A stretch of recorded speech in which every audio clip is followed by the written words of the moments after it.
Here is a quick preview of just some of the sites you're going to see on this free GPS walk-in itinerary, ideal for your second day in Rome.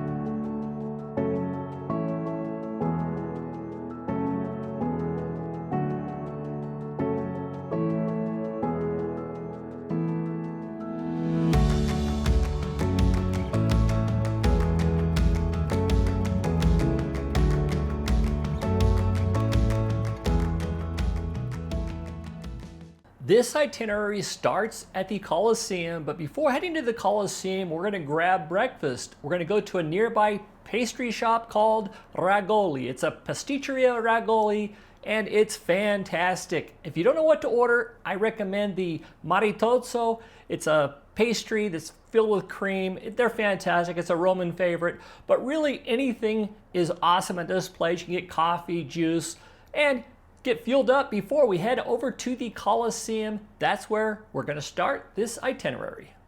Once we're done eating pastries, getting breakfast at Pasticeria Regoli, then it's time to head to the Colosseum. The Colosseum opens up typically at 8:30 in the morning. Now it may change slightly depending on the season, but 8:30, plan on 8:30, and you're going to want to get those tickets in advance online. Best place to buy those are from the official website. They start at 8:30 in the morning. Now the 8:30 times are oftentimes sold out, so you might be stuck with 8:45, 9 o'clock, 9:15, something like that. But the idea here is to get the first available that you can find, and to make sure you get the first available, be sure to book those right around that 30-day mark when they become available. In the description of this video, I'm going to put a link to the official place to buy the tickets for the Roman Colosseum. And once you log on to the site, there are several options. I'm going to go over those with you very quickly. The most common is this one right here. It is the 24-hour Colosseum Roman Forum, Palatine Hill. You can go into the Colosseum and into the Forum under the same pass, but that's the most common. Now, there's also the Super Pass for the Forum. It's a Forum only entry. We don't need that. Here's the full experience for Underground and Arena. These are great. It's an additional, I think, €6. The problem is they're rarely available. So if you happen to be on the website and these are available, it's great, but don't be disappointed because they rarely are available. They get bought out by most of the third-party companies and whatnot. There's a couple other options. I can go them all. Here's the Arena only, which I like. It's an arena where you don't actually go through the whole Colosseum. You just get to go out onto the arena floor, kind of like where the participants of the Colosseum used to go out looking up at the stands. For me, this is great. If you want a little bit more than that, you can do both, where you get to do the arena and the Colosseum and the Forum. You get it all. It costs a little bit more, but that's this ticket down here, the full experience arena.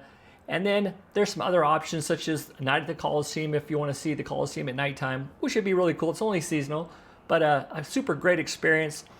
So anyway, there are a lot of options. If you really, really want to see the underground or the attic, you may have to go to a third-party site and book those through like Get Your Guide or some other website where you can get those. That's who bought them out, unfortunately. So on the official site, they're rarely available. Now back to the Colosseum.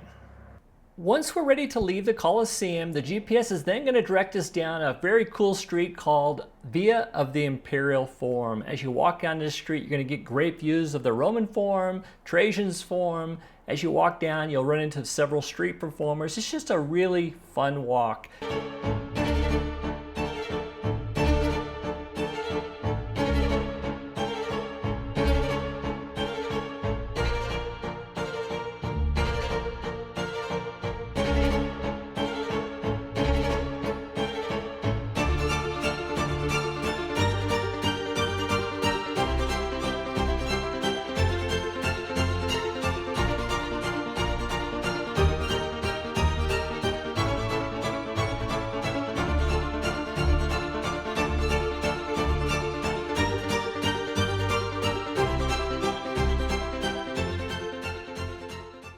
As we walk down, we're going to make our way to the Mamertine prison. This is where the apostles Peter and Paul were held in incarceration before their martyrdom. Kind of a cool site to check out. It's right over here. The GPS will take you right there. You can tour that if you like to, or you can take some cool pictures from the Forum from there. Just some fun things to take a look at while we're making our way to Trevi Fountain. Once we leave the Mamertine prison, the GPS is then going to direct us towards Trevi Fountain, but on the way we're going to go by Palazzo della Quirinale. It's where the presidential palace is today. It's this thing here. Now, honestly, it's a huge building. It's like 20 times larger than the White House. There's 1.2 million square feet, 1,200 rooms. The only problem is when you're looking at it from the outside, you really can't capture its grandeur because it's spread out over such a long period of time. I'll zoom in here on the map and you can kind of see what I'm talking about. So it's this whole thing here and there's gardens in the middle. So when you're here in front of it, it is pretty impressive, but it misses a lot of it because so much of it is kind of just spread way out. You just can't capture it like other buildings that are more up and down opposed to spread out so far. But it's a very important place. It's, you know, it was built around the, you know, it was completed in the early 1600s. So it's been in use by popes, and today I think it's the presidential headquarters for the presidential palace for Rome. So anyhow, that's what you've got going on there. And now the GPS is just a short walk, maybe 3-4 minute walk over to Trevi Fountain. Let's pull it up here so I can see where I'm at. It's right here. Here's Trevi Fountain. There's some stairs that'll take you right down to Trevi Fountain.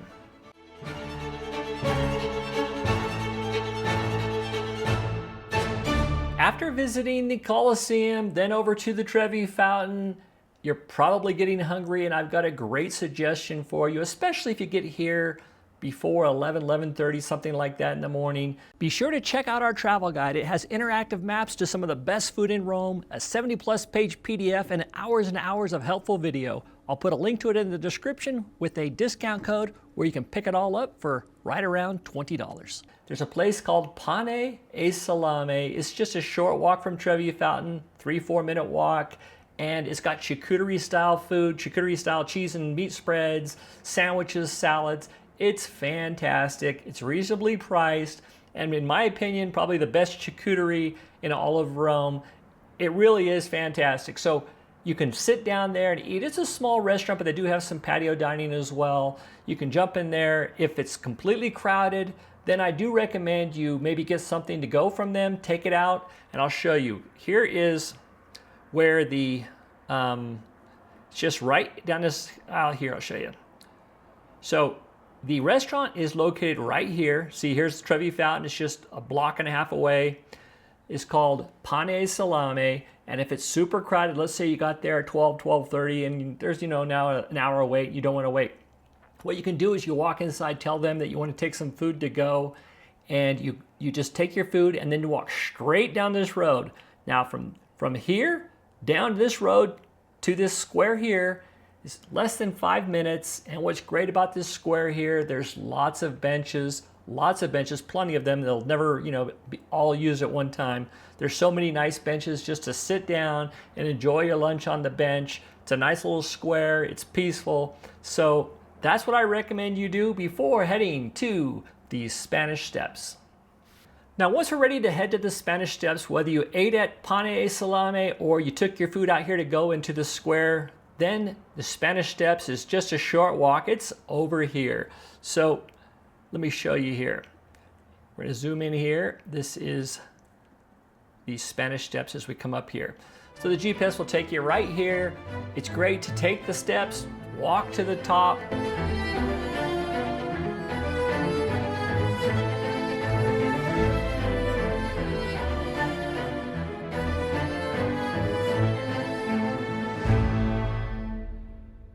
And then we're going to make our way to some of the better views of checking out the city of Rome. Some of my favorite views are right on this elevated plateau that's up here. The GPS, again, will take you here, so it's super easy. You're going to walk right down. And the first view that we're going to come to is right here. There's a really cool view. It's called the Terrazza del Belvedere. It's right up here, and from here, you might get lucky. There might be some street performer there playing a piano.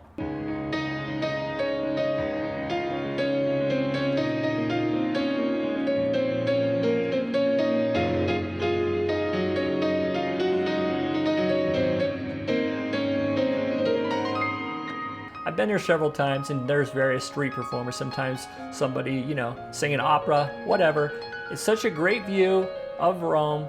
It's one of the best. It's elevated and you get a great, panoramic view of the city of Rome.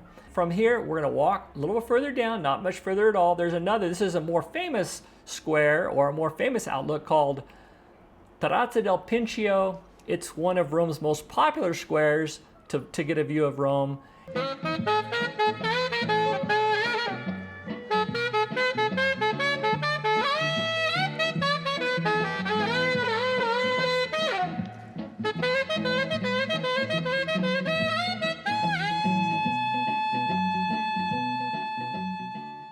So from here, the GPS is then going to take you through the park a little bit. Let me zoom out here a little bit. So this whole thing, it's a huge park. I'm not sure how many acres, but it's big. I mean, it takes you 20 minutes to walk across the park. But in the park, the GPS is not a far walk, less than 10 minutes. It's going to walk you through some real pretty not streets, but alleyways, I guess. There's, I guess there's streets, pathways. Let's be more correct there. And there's a pond or a little small lake right here. A great place. They have rental boats. So if it's not too crowded, you can go rent a boat. You get like 15 minutes on the water. Great place to take some pictures, just kind of paddle around. I think it's 10 euros for the boat. Maybe it's 5 per person. I don't remember. I think it was 10 maybe it was 5. I don't know. But it wasn't too much. And it's quite relaxing, a fun thing to do while you're in the park. There's also a zoo in this park. There's Villa Borghese that you can go to if you want to do that, but you need reservations for that. You just can't show up. So anyway, Villa Borghese is just a fun place to hang out. So here's the lake here, and then the GPS is going to take you right down this street, and the street will take you right into this square down here, which is Piazza del Popolo. It'll take you around this back way, and then you have to walk through this little entryway here. You see the entryway, it'll take you through that. Then you go into Piazza del Popolo.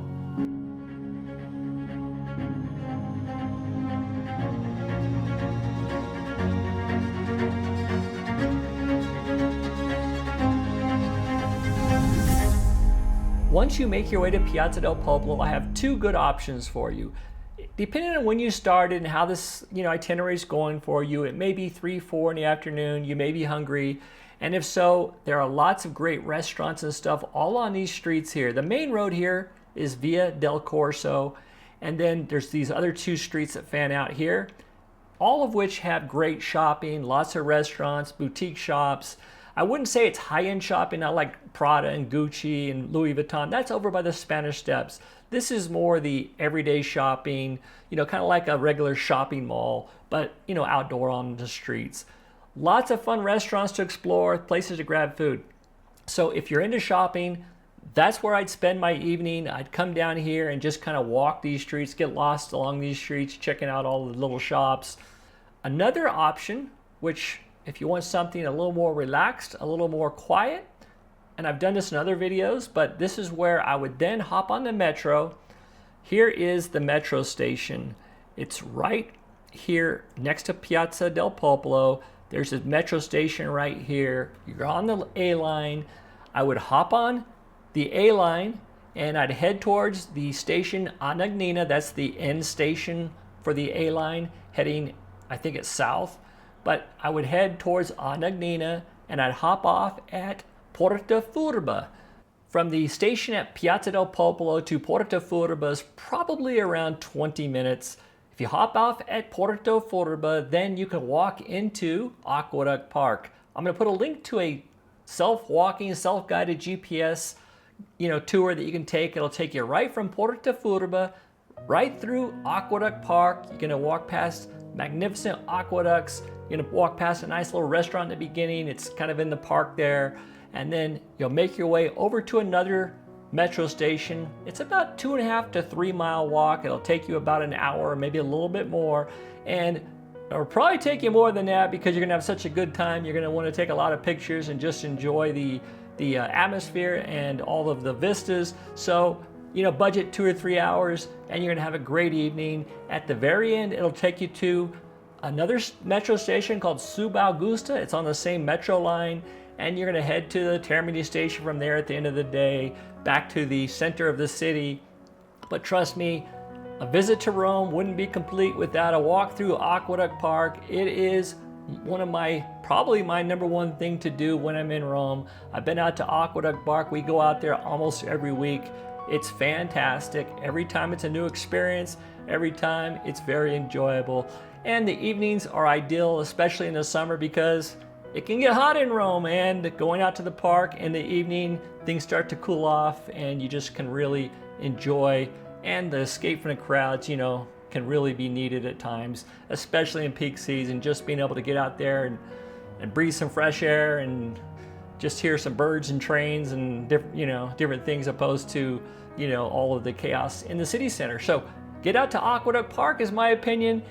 Capping off a perfect day.